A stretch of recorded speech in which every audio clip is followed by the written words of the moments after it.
Thank you for standing by, and welcome to the Global Foundries conference call to review second quarter of fiscal 2025 financial results. At this time, all participants are in a listen-only mode. After the speaker's presentation, there will be a question-and-answer session. To ask a question during today's session, you'll need to press star 11 on your telephone. If your question has been answered and you'd like to remove yourself from the queue, simply press star 11 again. As a reminder, today's program is being recorded. And now I'd like to introduce your hosts for today's program, Sam Franklin, Vice President, Business Finance and Investor Relations. Please go ahead, sir. Thank you, Operator. Good morning, everyone, and welcome to GlobalFoundries' second quarter 2025 earnings call. On the call with me today are Tim Breen, CEO, Niels Anderskouv, President and Chief Operating Officer, and John Hollister, CFO. A short while ago, we released GF's second quarter financial results, which are available on our website at investors.gf.com, along with today's accompanying slide presentation. This call is being recorded, and a replay will be made available on our Investor Relations webpage. During this call, we will present both IFRS and non-IFRS financial measures. The most directly comparable IFRS measures and reconciliations for non-IFRS measures are available in today's press release and accompanying slides. Please note that these financial results are unaudited and subject to change. Certain statements on today's call may be deemed to be forward-looking statements. Such statements can be identified by terms such as believe, expect, intend, anticipate, and may, or by the use of the future tense. You should not place undue reliance on forward-looking statements.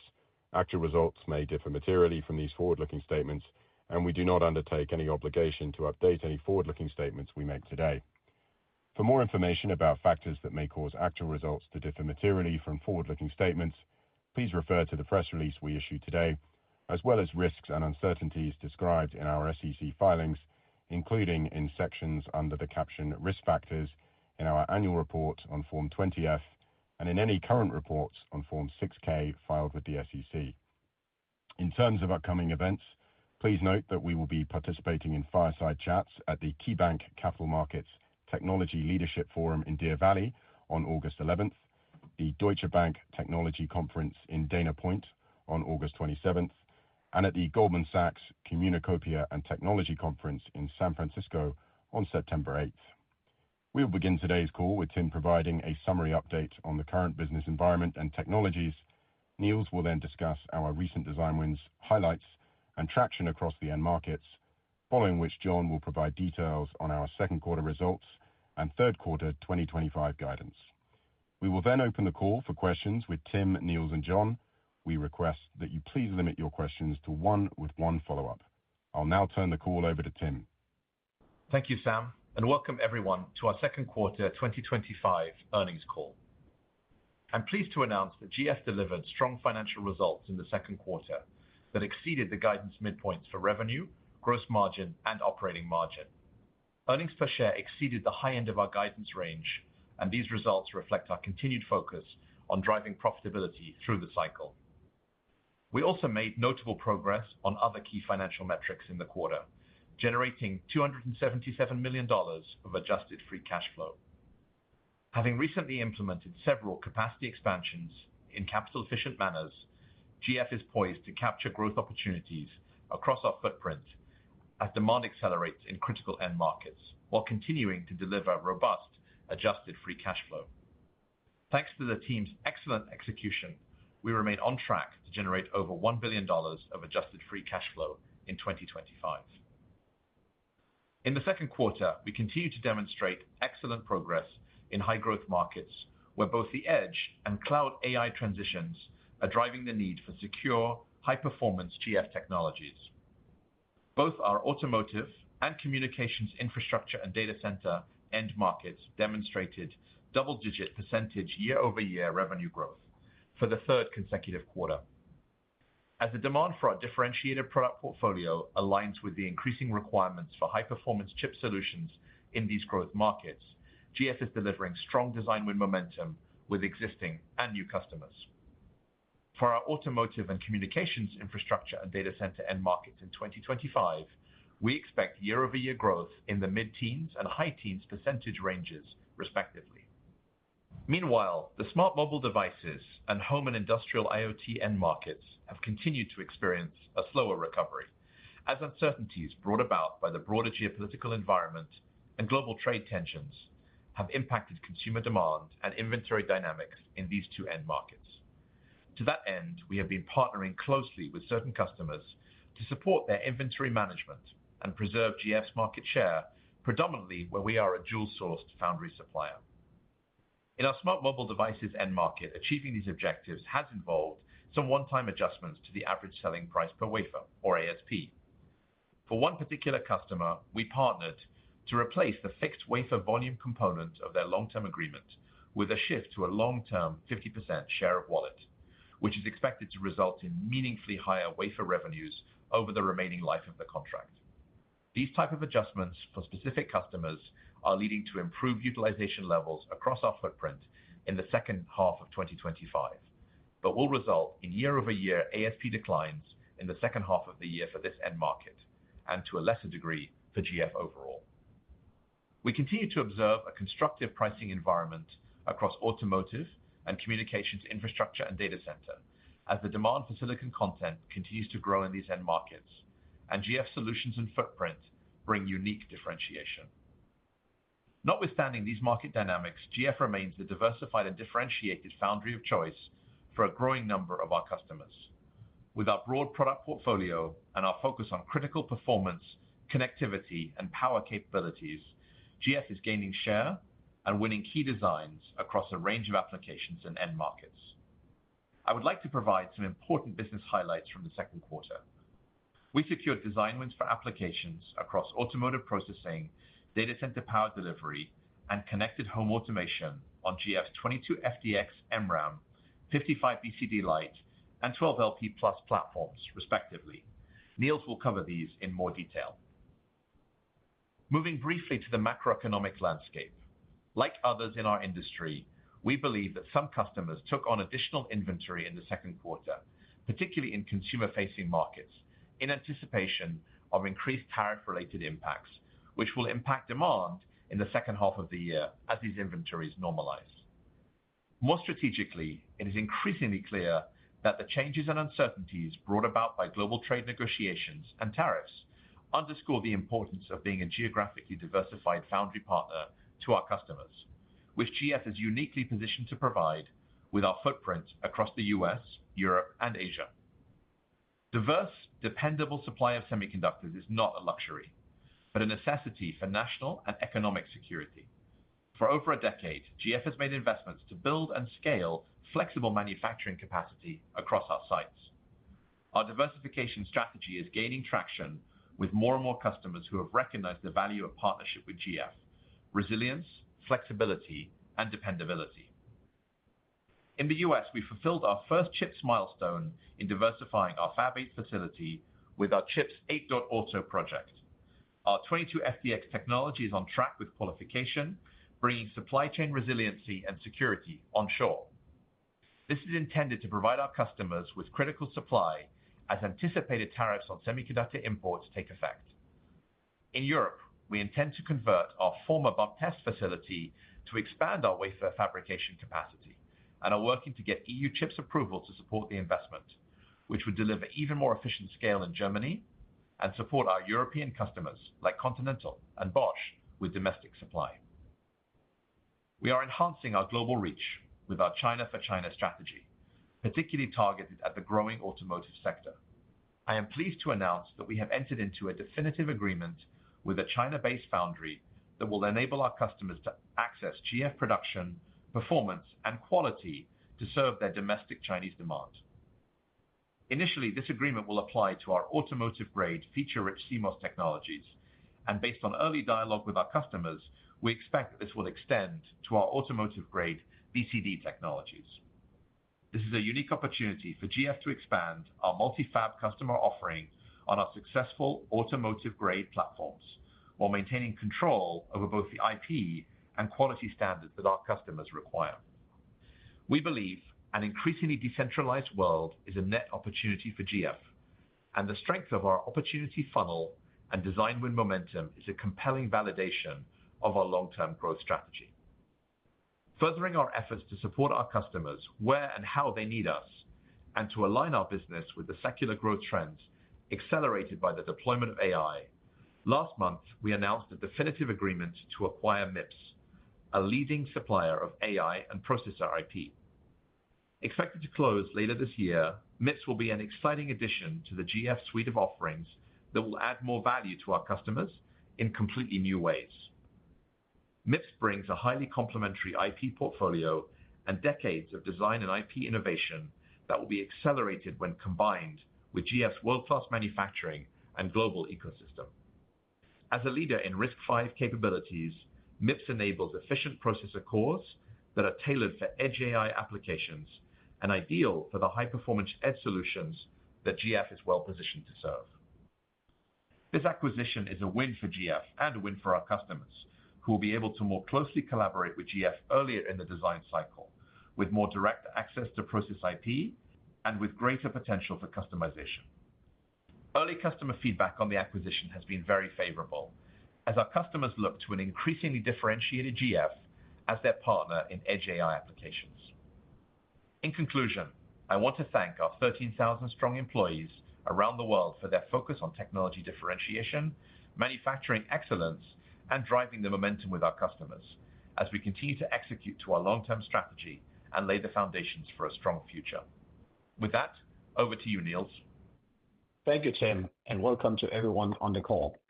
As Tim mentioned, we are continuously advancing our commercial partnerships and securing design wins with our customers, of which over 90% were awarded on a sole source basis during the last 4 quarters. Our unique and varied technology portfolio continues to fuel strong design momentum across each of the end markets we serve. In the second quarter, we secured nearly 200 design wins across our end markets, a new quality record and almost double the number from a year ago. With that, let me walk you through the key highlights for the quarter by end market. In automotive, we continue to outgrow the market and capture share as we expand our breadth of offerings, gain content per vehicle, and enable our customers to win with GF's differentiated features and performance. A testament to this strength, in the second quarter, our automotive end market grew over 36% year-over-year and comprised nearly a quarter of total wafer revenue. We are on track for mid-teens % automotive revenue growth in 2025. Our leadership in automotive microcontrollers has driven our strong partnerships with customers around the world. We have gained significant design win traction with China domestic fabless customers, having secured design wins across battery management systems, radar, microcontrollers, and power management ICs with a dozen customers over the last 4 quarters. GF automotive products are already shipping to Chinese customers, which will help expand our automotive market share in China. More broadly, we are seeing accelerated design win traction across our portfolio of diversified applications within automotive. In the second quarter alone, we won designs with 25 unique customers. These include wins across automated driver assist processors, zone controllers, display controllers, radar sensors, battery management systems, and interior lighting on our 12LP, 22FDX, and 130 BCD Auto Pro platforms, respectively. Among these, GF won its first automotive design win with the 12LP Plus Auto Pro platform for a next-generation radar processor. These processors interpret high-resolution imaging radar data and are critical for initial object classification, meaning the speed and accuracy that GF provides will make our roads safer. In addition, as Tim mentioned, we secured a significant design win for a 5th-generation microcontroller with 4 MB of magnetic RAM on our 22FDX platform. With this win, GF not only demonstrates strong customer momentum in the era of software-defined vehicles, it highlights the value of integrated non-volatile memory that our platforms can provide. Lastly, in June, Continental announced that GF was strategically brought on as the exclusive manufacturing partner for its newly formed Advanced Electronics and Semiconductor Solutions organization. We are proud to support Continental in this endeavor, which is a powerful testament to the trust in GF's auto-qualified process technologies, quality, and reliability. Through this partnership, GF will enable Continental to deliver innovative solutions for the next generation of safe, connected, and autonomous vehicles. Turning now to smart mobile devices. Revenue in the second quarter grew off of a seasonally low first quarter, but declined year-over-year due to a reduction in customer underutilization payment from the prior year period, as well as certain ASP adjustments that Tim mentioned. Notwithstanding this, our long-term outlook for content gains in the smart mobile end market is positive, as we see strong commercial traction with new design wins and partnerships across a broad range of applications in the smartphone and beyond. We also see a tailwind in this market driven by the need for more U.S. sourcing. GF's market share continues to grow in RF front-end, where we lead the market with our 8SW and 9SW platforms. In the second quarter alone, we secured 36 design wins in RF front-end with 9 of the top 10 industry players, further expanding our customer base and GF share of wallet. Beyond our market-leading position in the RF front-end, we built momentum in 5G transceivers on our FinFET platform by securing committed revenue over the next 4 years with a key customer. In addition to the smartphone, we engage with leaders in the nascent but emerging smart glasses space. Leveraging our leading technology elsewhere in our portfolio, smart glasses are a new form factor utilizing many of the same essential chips for connectivity, processing, power, imaging, and display. In the second quarter, we secured a new design win for the AI processors used in smart glasses, which built on our design win for micro LED displays in the first quarter to support GF's growth in this exciting application. In IoT, revenue grew year-over-year for the second consecutive quarter, and we secured several design wins with leading IoT connectivity players for Wi-Fi 7 and Wi-Fi 8, as well as next-generation Bluetooth, demonstrating our continued leadership in IoT connectivity products. These included wins on our 12LP Plus and 22FDX platforms for Wi-Fi and Bluetooth system-on-a-chip solutions that enable connected home automation applications. With increasing use cases for keyless entry system and Bluetooth tags, these applications benefit from GF's strength in low power consumption and high security. Beyond connectivity, we are also seeing broad adoption of GF technologies to enable physical AI. These design wins enable important device capabilities such as time-of-flight sensors for home robotics to image and audio processors that brings AI-enabled vision and language functionality to home and industrial applications. Lastly, we see continued traction in medtech and health applications, where the need to acquire, process, and communicate data securely and at low power is paramount. In Q2, we won an audit design for ultra-low power AI-enabled hearing aids on 22FDX. Looking ahead to the second half of 2025, we expect full-year revenue in this end market to decline mid-single-digit % year-over-year, driven by residual consumer-facing IoT inventories. Going into 2026 and beyond, we remain bullish on GF's strength and growth potential for home and industrial IoT. As AI increasingly migrates to edge devices, we believe the need for ultra-low power and ubiquitous connectivity will only grow stronger. Finally, our communication infrastructure and data center end market grew double-digit % year-over-year in the second quarter, and we continue to expect high teens % revenue growth in 2025. Thanks to our focus on differentiated and high-growth opportunities within communication infrastructure and data center, we expect to see multi-year secular growth opportunities for GF. These include high-growth, high-margin areas such as silicon photonics, which we expect to nearly double in revenue from 2024 to 2025 to over $200 million. Given the strength of our photonics products, we have expanded capacity to meet robust customer demand.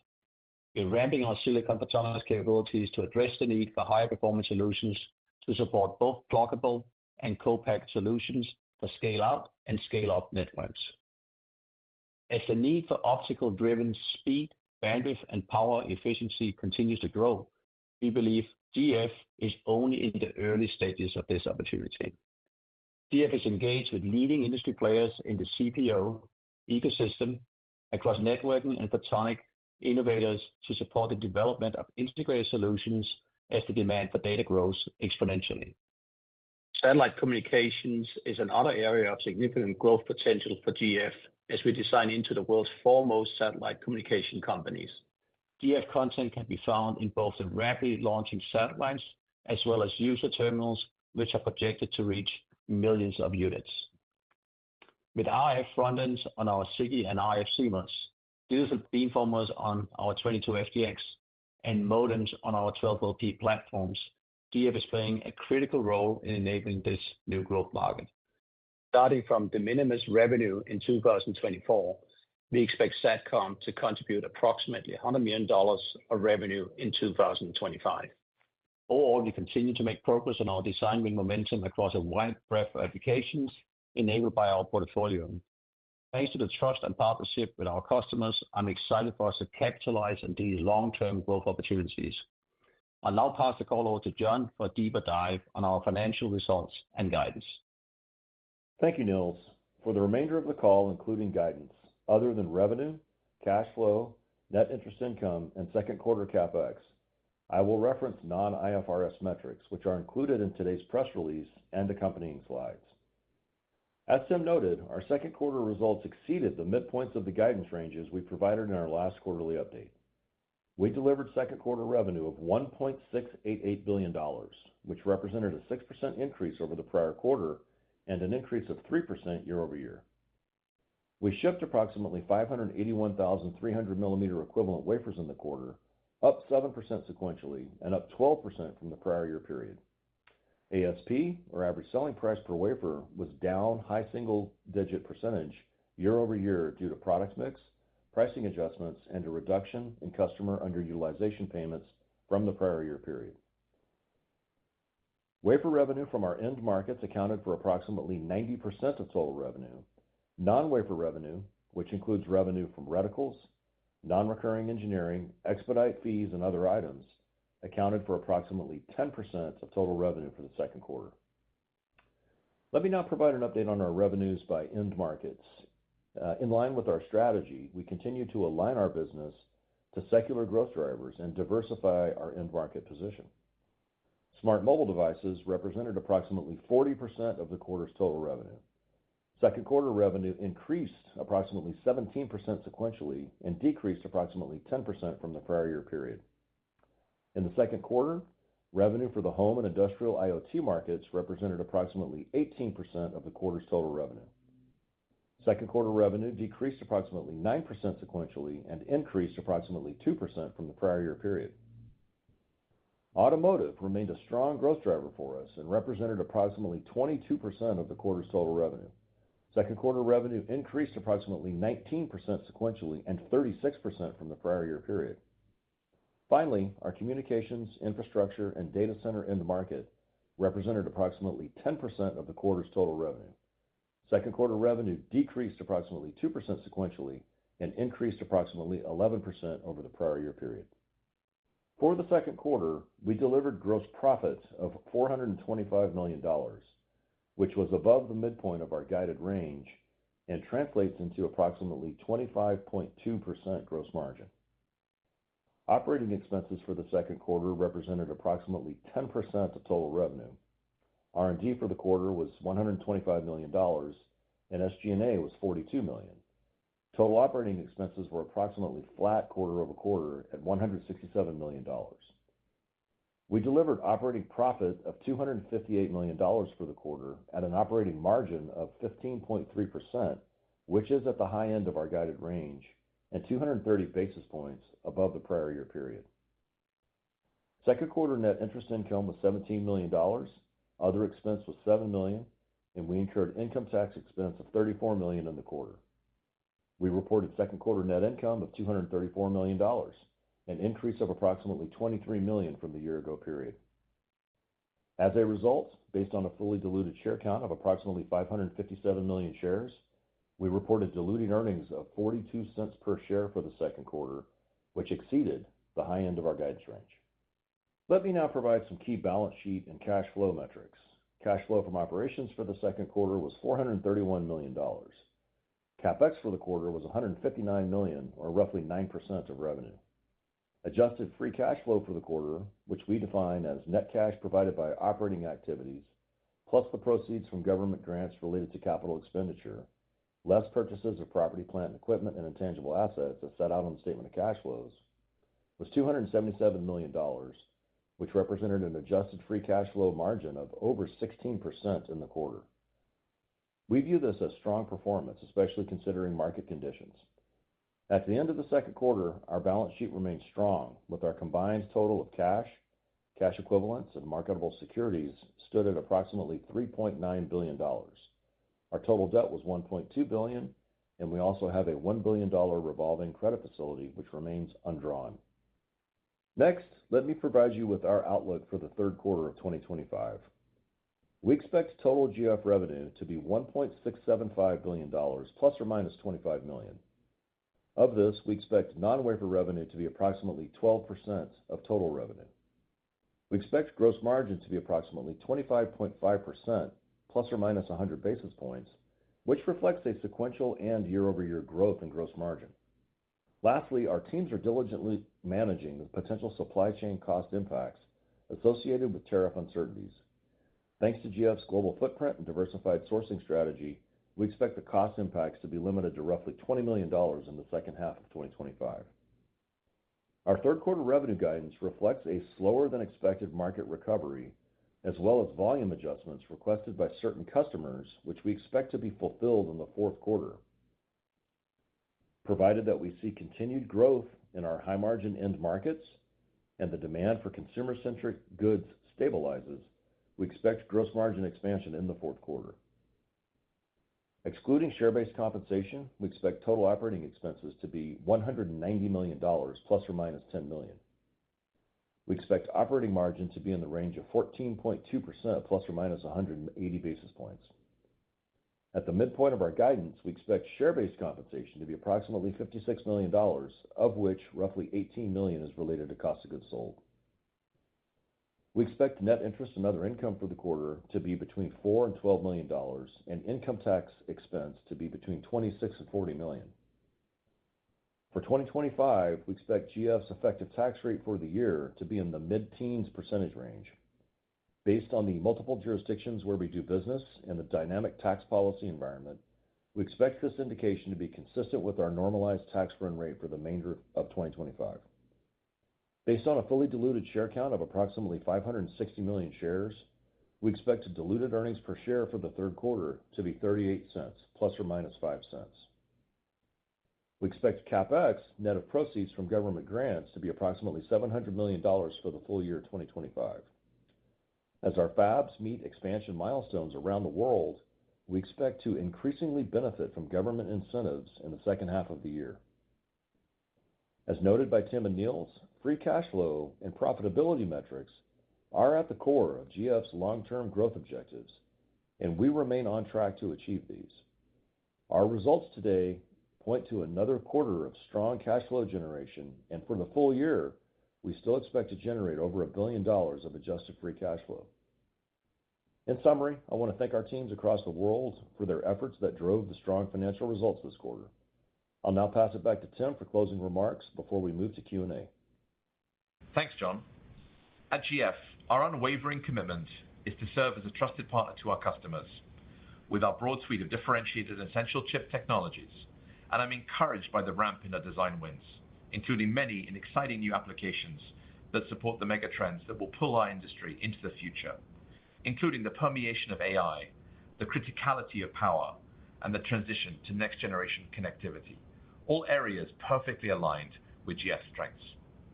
In addition, our unique and flexible global capacity not only ensures supply resilience and flexibility, it allows us to be wherever our customers need us. Our targeted China manufacturing strategy completes this picture and enables us to participate in growth across the industry. Overall, we are confident in our rock-solid foundation and long-term growth prospects of our core business. But we don't plan on stopping there. As our customers look for more technology solutions to enable their own success, we will expand our portfolio with acquisitions such as MIPS that bring critical capabilities to accelerate our business in the AI transition. None of this would be possible without the dedication and hard work of our employees. I'm looking forward to what we can achieve together. With that, let's open the call for Q&A. Operator? Certainly. And our first question for today comes from the line of Joseph Moore from Morgan Stanley. Your question, please. Great. Thank you. With regards to Q3, I understand the headwinds you guys are talking about, but it looks like some of your foundry peers are guiding a little bit more optimistically. Can you just talk about, what types of headwinds you're seeing and how much follow-through there may be in beyond the third quarter? Yeah, sure, Joe. This is John. I'll take that one for a start. So our base case for the year remains growth in fiscal 2025. Tim and Niels touched on it some in the prepared commentary, but just kind of breaking that down by end market, we expect solid growth in both automotive and communications infrastructure and data center end markets for the year at mid-teens and high teens, respectively, for both of those end markets.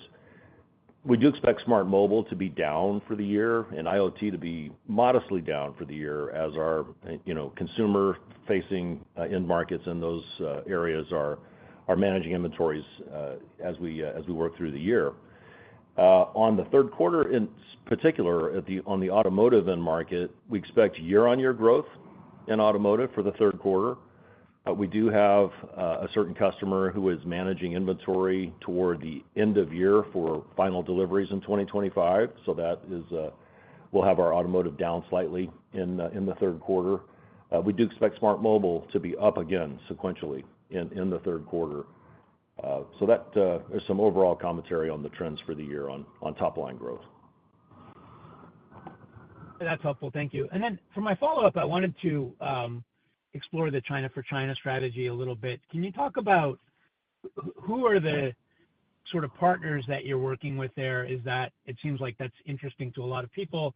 Is it the sort of Western auto OEMs? Is it Western semiconductor companies? Is it Chinese companies? Just, who is kind of going to be your lead customer as you start to manufacture in China through this partnership? Yeah, thank you, Joe. This is Tim. It's a great question. I mean, our customers have been telling us, loud and clear what they need. And take for now our non-China customers as one group. For their non-China demand, very clearly they're not sourcing in China. Their strategy is to remain sourcing globally, and the GF footprint is well suited for that. But for them, and especially for those who focus on the automotive end market, they get significant interest from their customers in China to localize a portion of that manufacturing. And so those have been the driver customers for us to work with, and why we've been focusing on those specific customers and the specific technologies, microcontrollers, BCD for power management, and those kind of applications, very focused on automotive. So that will be the first wave of these transfers. What's interesting is once we announced that, we actually started to get a significant amount of interest from Chinese customers.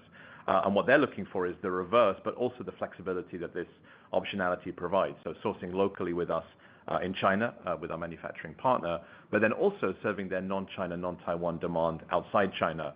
And we actually have design wins in flight right now with Chinese customers for global sourcing, given many of these companies have strong export ambitions. When you net it out, this is why we've been quite clear that for us, China is more of an opportunity than anything else, given the differentiation that we have and this unique ability to offer that flexibility.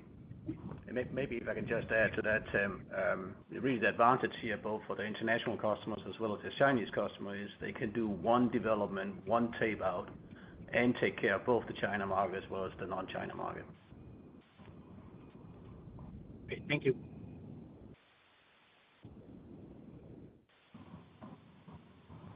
Thank you. And our next question comes from the line of Harlan Sur from JP Morgan. Your question, please.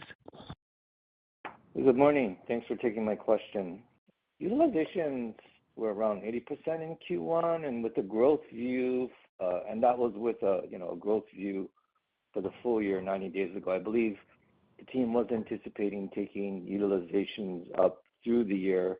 What were utilizations in Q2? And with just a slightly more muted second half outlook, how is the team thinking about utilizations as you move to the second half of this year? Hi, Harlan. Yeah, this is John. I'll take that one. So you're right.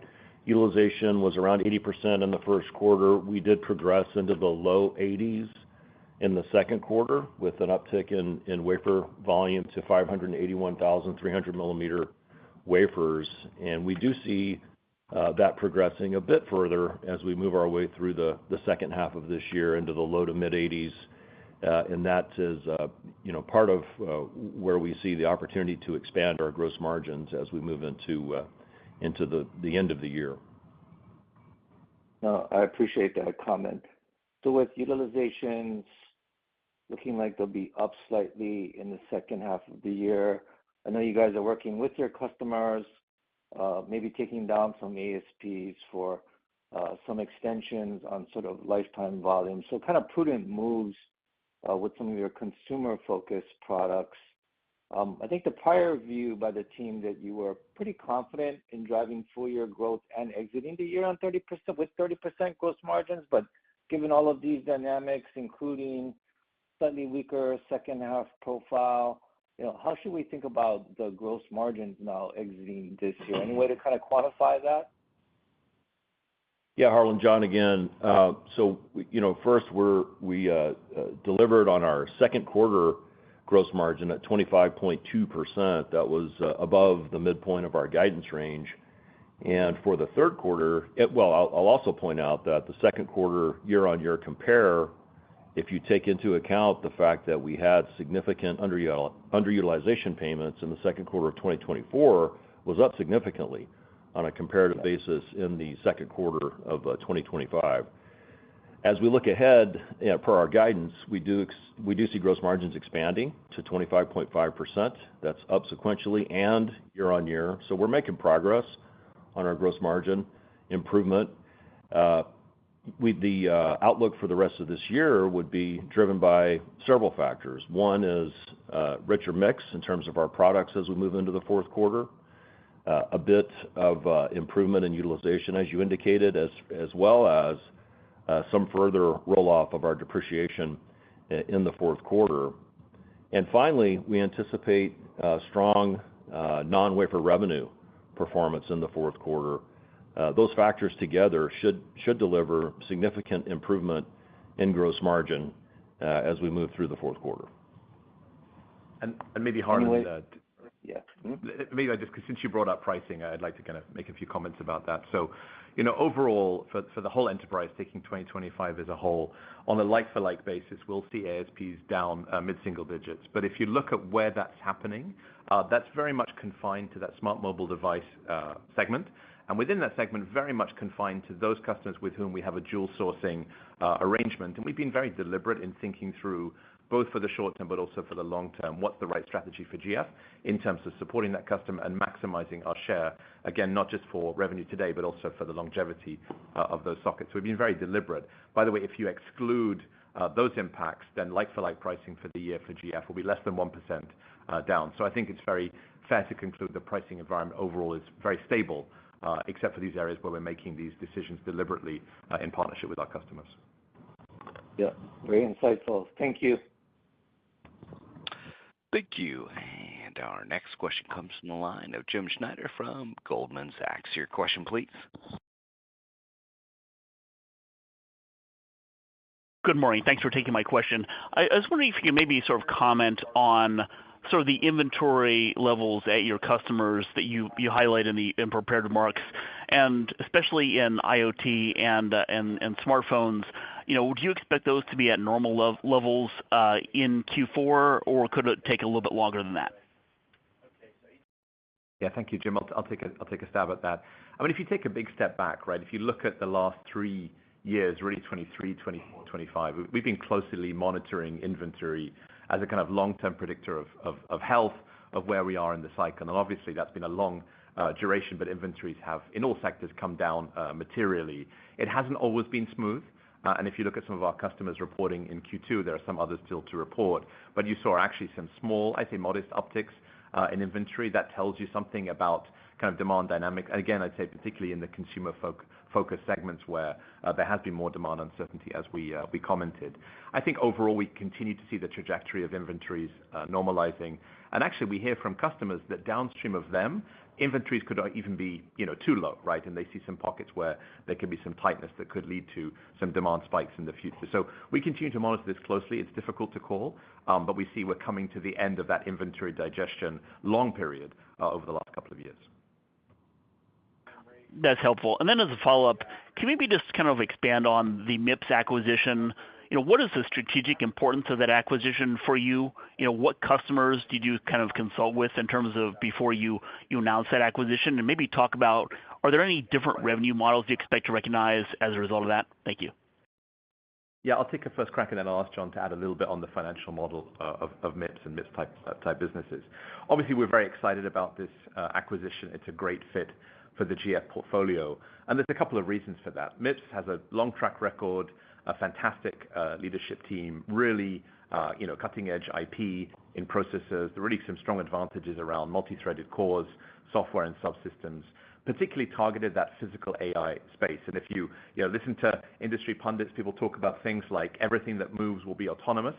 In the future, we strongly believe that, and MIPS is extraordinarily well positioned to capitalize on that from an IP perspective. So we love the business, we love what it can do, and it's a strong fit for GF's customer base. And actually, the overlap of customers is very, very strong. In fact, many of GF's leading customers are already engaged with MIPS, or in some cases have reached out post the acquisition to say, listen, let's explore, let's do more together. So we think of this as a way to accelerate our customer engagement, to deepen it in new ways, and to also increase our differentiation. And it has the added benefit of, with an in-house team like MIPS, we'll get an in-house customer, if you like, for our technologies that's giving us real-time feedback on performance, so we can continue to tune our technology platforms for those edge AI applications in order to be the best we can be for those platforms.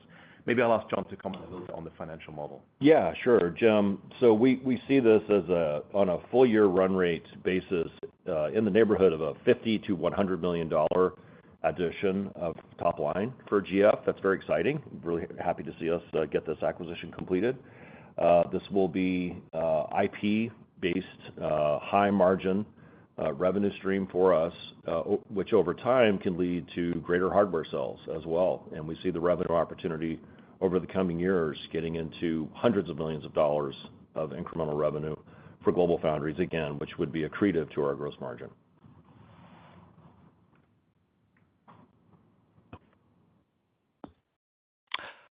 Thank you. And our next question comes from the line of Ross Seymour from Deutsche Bank. Your question, please.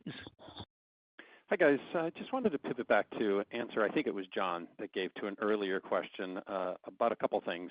Specifically, you said the base case remains for growth in revenue this year, and then you also mentioned non-wafer revenue as part of another question as being strong this year. Could you clarify a little bit on those? And I guess what I'm really getting at is it seems like given your second quarter guidance is a little bit more cautious for a number of reasons, it seems to imply a big fourth quarter, and wondered if that's the incorrect read, and if it is, why is the optimism kind of changing versus the third quarter? Yeah, Ross, this is John. You are understanding us, and you got it right. The base case is for growth this year, and we do see a strong fourth quarter outlook for our non-wafer revenue, and that's really driven by NRE programs as well as tape outs. Strong tape out quarter is anticipated in the fourth quarter, which is a great precursor or leading indicator for hardware sales going forward. So that's what we see for the fourth quarter. And as we indicated, particularly in the automotive end market, see year-on-year growth in the third quarter, but we do see it modestly down sequentially in the third quarter as certain customers are managing their inventory to the end of the year. Got it. And then I guess on the tariff side of things, and I know this is nobody's crystal ball is particularly that good in this, but you guys talked about a little bit of caution. You have your China for China strategy. To the extent you saw the pull-ins, was that something I would have thought the pull-ins would have potentially led to upside in your business in the second quarter, and you had a fine quarter, but it didn't seem to upside that much. Is the worry that there was some pull-ins inherent in your original guide, and that's where the conservatism comes going forward? I just want to get a little more color on where you saw pull-ins and the duration of that headwind.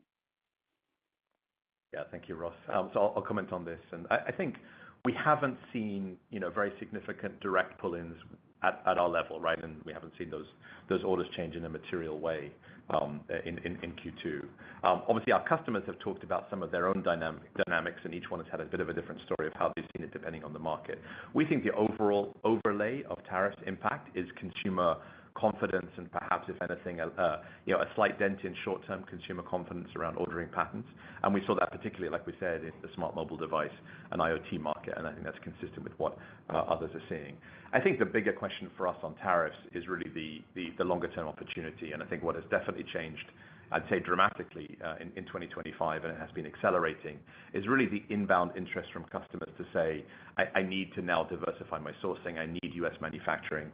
We were very clear when we announced our long-term strategic investment plans, not just that we had those plans, but that a lot of major customers were very seriously backing those plans with projects and so on. And all the customers we announced have active projects with us today. And I think as those move forward from the initial conversations to the design wins to the ramps, we'll be able to update on all of those. But I think that's how we think of the tariff story more broadly, as the strategic implications for GF from a long-term growth and market share gain perspective. Thank you. Thank you. And our next question comes from the line of Chris Caso from Wolfe Research. Your question, please. Yes, thanks. Good morning. I guess the first question I want to talk about some of the ASP declines you were seeing in mobile rather, and some of the actions that you were taking there. Could you go into a little more detail of the reason for the actions that you've taken there, and how that affects GlobalFoundries as you go into calendar 26? How much additional volume do you expect to get from those actions, and what impact is that going to have on revenue and margins as you go into next year? Yeah, thank you, Chris. I mean, maybe to just go a little bit deeper into it, as we said, this has been very much focused on the mobile space, and there are reasons for that in terms of the dynamics of the market. And it's actually very much with a few customers where we are operating on a dual source basis, where we have decisions to make around what share we would like to have, how those customers' growth in different applications is transitioning. And we make deliberate calls in partnership with them around what's the right way to maximize our revenue opportunity. And that's not just a tactical step for this year, that's also a long-term step for securing longevity in a number of those sockets. So we're not ready yet to quantify kind of 26. We're obviously not going to guide 26 at this stage, but we see this as a strong upside around maintaining GF relevance in those technologies at higher share levels. And our customers are obviously pleased with that outcome as well. And just as a follow-up on maybe I can just add to the share gains that we're targeting here, both short and long term, and I think that's an important detail to add. So some of these are long-term agreement oriented. Right. Okay. And just as you look into next year, looks like you're going to exit the year with utilization, I guess, in the 80s or so. Also contemplating, some of what you're doing in mobile. Where do you stand on a capacity standpoint right now? And, for how long is GlobalFoundries going to be able to keep the CapEx at relatively low levels and presumably drive some cash flow as you go into next year? Yeah. I mean, macro picture, obviously, without getting too specific about 2026, financially at this stage, we definitely see the mega trends we've been, underwriting to be continuing going into the year. You look across the markets that we are serving, we see the data center market, the CID market for us continue to deliver strong growth. Niels mentioned a couple of those ramps that are really from a standing start moving into the hundreds of millions of dollars, growth rates of sort of 2x year on year. And we see really at the early innings of that. So there are some secular drivers there that are compelling. We see a continued really strong story in automotive, as we grow into new applications. Again, we more than doubled automotive sensing in 2025 over 2024. And that's a new category. A lot of people think of us as an MCU player, but actually our car content is growing and diversifying into new areas like sensing, including radar, including imaging, but also areas like battery management and other applications. So there's a lot of content growth. There's a lot of diversification within those end markets. And then even within IoT, within smart mobile, again, we're seeing content growth. We're seeing areas where we're taking share of new applications. And those are also beneficiaries of that U.S. sourcing dynamic that we talked about earlier. All of this to say, we see a pretty strong, secular demand growth going into the next couple of years. we do that at a time where we have a very advantaged footprint, right? We finished some significant expansions in the last couple of years, so we're sitting with available capacity, able to ramp quickly globally. And then for the areas we will invest, we benefit from significant level of support. And in the U.S. alone, in the Big Beautiful Bill, increasing the ITC from 25% to 35% on top of our CHIPS support, which, as we mentioned, we're already engaging with and receiving, and state level incentives. We're talking that more than 50% of our capex to be supported by those government programs, which gives us a very good confidence of driving scale in a very capital efficient way. And so it's a bit early to talk about the actual capex numbers for next year. There are pockets we see really good demand. We will definitely invest behind those. But I think the macro story is great footprint, well positioned for that growth. And when the investments do come, they're going to come with a lot of support for efficiency given those government programs. And maybe if I can just add a couple of things from a tactical standpoint. We have spent the last few years on building a very capital efficient strategy around tool sameness across the factories, which enable us to be capital efficient as we move out and expand on that front. So I think, as we look at some of these initiatives we put in place over the last few years, we expect to continue to be very capital efficient, and we expect to stay within the model that we laid out earlier. Thank you. Thank you. And our next question comes from the line of C.J. Muse from Cantor Fitzgerald. Your question, please. Yeah, good morning, good afternoon. Thank you for taking the question. I guess first question, implicitly with the vision for growth in 25, you're calling for revenues up 8% or more into the December quarter. So curious, with the benefit of greater non-wafer revenues there, can you kind of quantify what the uplift to gross margins looks like, particularly when we reflect, the lower ASP kind of impact from smart mobile? Yeah, CJ's John. The ASP dynamic plays with utilization as well. So those can, somewhat offset each other really in terms of the actual gross margin outcome of some of those decisions. And as Tim and Niels indicated, it's important from a share gain perspective to maintain our momentum in that opportunity.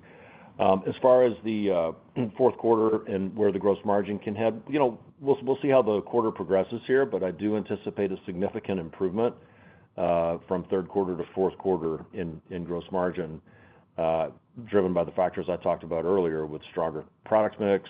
We've got some of the non-wafer revenue coming through, as well as some additional improvement in both depreciation and utilization.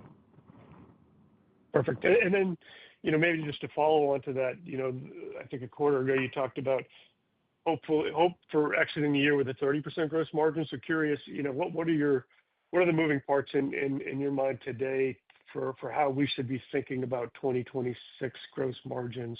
And as part of that, based on kind of the design wins you have today, how are you thinking about the growth rate for smart mobile next year? Thanks so much.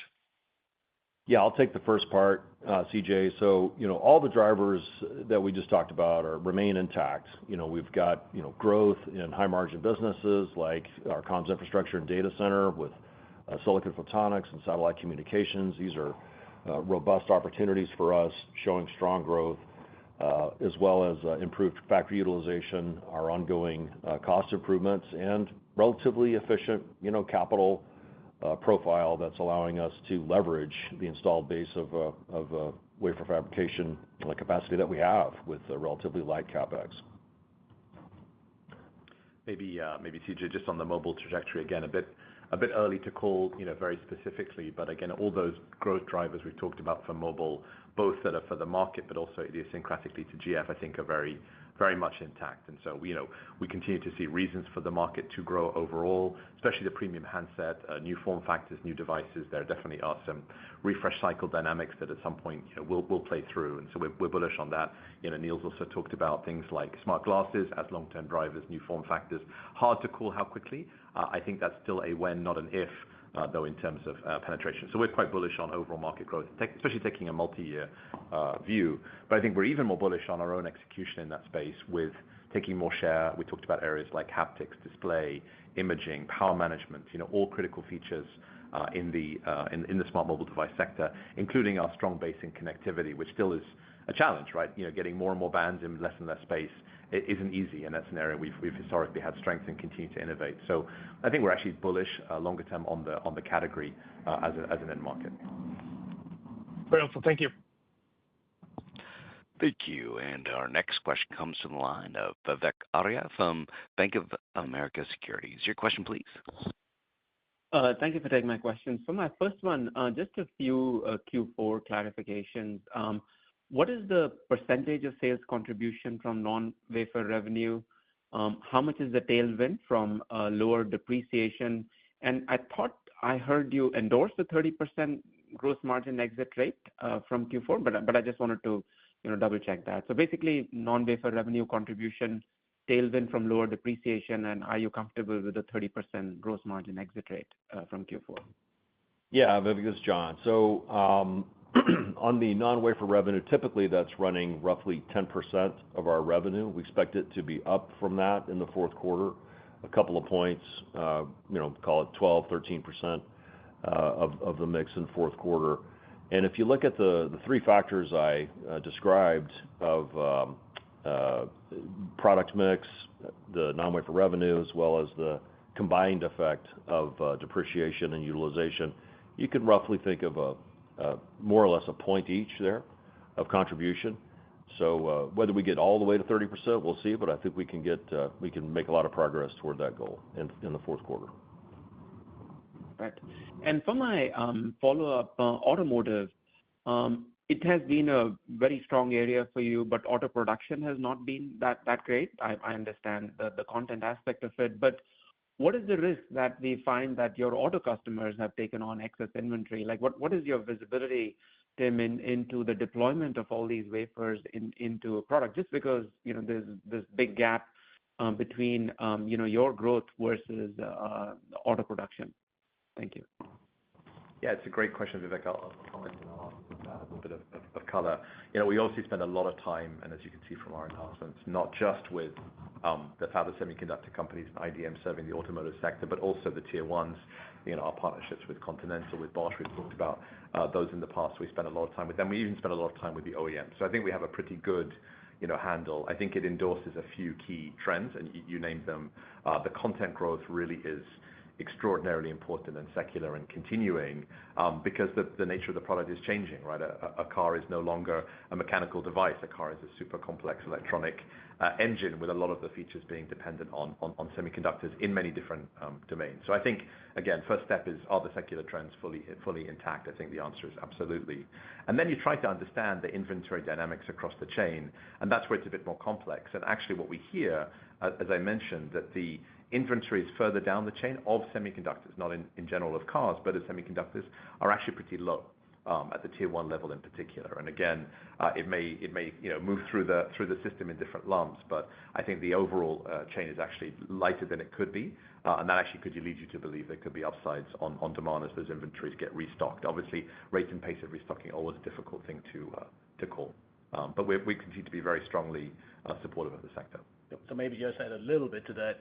So since we went public, we have consistently outgrown the automotive market and gained share, and a lot of that has been done based on a very strong automotive microcontroller solution that has enabled us to outgrow the market.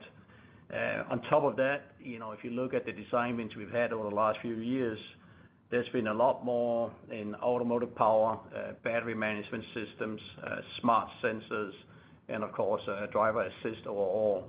So that momentum building on top, we're starting to see, what I would call substantial growth, specifically in smart sensors, already happening here in 2025, and we expect that to continue as we move forward. So these are technologies like, of course, 22FDX. You've seen several announcements, from the radar suppliers in the industry. It's almost become the de facto standard for radars. But we're also seeing 12LP, finding its way into display controllers. We're even seeing 12LP plus Auto Pro getting into next generation radars. And then, of course, the 130 BCD in battery management systems is also a new leg of growth. So if you look at it from a trajectory standpoint, while we have been outgrowing the market for the last several years, we actually expect, based on the solid design win pipeline we've had in the last few years, to be able to continue to do that for the coming years in automotive. Jonathan, we'll just take one last question. Certainly. And our final question then for today comes from the line of Krish Sankar from TD Cowen. Your question, please. Yeah, hi. Thanks for taking my question. I have two of them. One of the MIPS key. Can you talk a little bit about how you're seeing the risk-fied demand between Asia and Western companies? And then I had a quick follow-up. Yeah, so I think it's interesting. Obviously, the ecosystem is evolving, and if you look at it, there aren't a huge number of very scaled players in RISC-V, and that's one of the feedback we get from the ecosystem, that they actually want to see serious companies that they trust, like GF, backing the ecosystem. And so I think that's a trend that's going to increase demand because people can rely on RISC-V solutions when they're backed by larger companies. I've been around the world talking to customers about MIPS and testing their reactions. As I said, they're very positive. I'd say it's global, Krish, in terms of good reputation in Asia. Markets like Korea, very strong interest in MIPS, just to give you an anecdote. But we see it globally. We see it in Europe, given, again, the appetite to embrace open source ecosystem for this cause. And of course, in the US, where MIPS has historically been very strong, engaged with a number of customers. So I think it's a global phenomenon, obviously, but too early to call long-term trajectory of that mix, but there's strong demand across the board. Gotcha. Very helpful. And then a quick question on your China for China. Have you disclosed who the Chinese foundry you're working with is, and how to think about the margin profile of the business, and any concerns on tech transfer or export controls? Thank you. Yeah, the way we think about this is GF China, right? This is our commitment to support our customers from the China footprint in terms of quality, in terms of delivery. So, our promise to them is everything you'd expect from GF, you will get from our manufacturing in China. We'll manage our partner, and as a result, we're not talking about identity as much as the offerings that we're going to be making available to our customers that we're now seeing all of that interest on. From a margin point of view, it's in line with corporate. Now and in the future, we don't see this as a concern there at all. And obviously, everyone talks about IP protection in China. Part of that went into us selecting the right partner, but also putting the right controls in place with how we manage our customers' designs. Our customers are part of that story as well, auditing the end-to-end setup, and they're comfortable. And these are automotive-grade companies who take their IP very seriously. So I think we're going into this very eyes open, but also with clear plans in place to manage our partnership. Very helpful. Thank you. Thank you. This concludes the question and answer session. I'd like to turn the program back to management for any further remarks. Thank you, Jonathan. Thank you, everyone, for joining us on the call today. We look forward to seeing many of you at the upcoming events that we announced at the beginning of the call, and we'll stay in touch and take many calls as we go through that. Thank you, everyone. Thank you, ladies and gentlemen, for your participation in today's conference. This does conclude the program. You may now disconnect. Good day.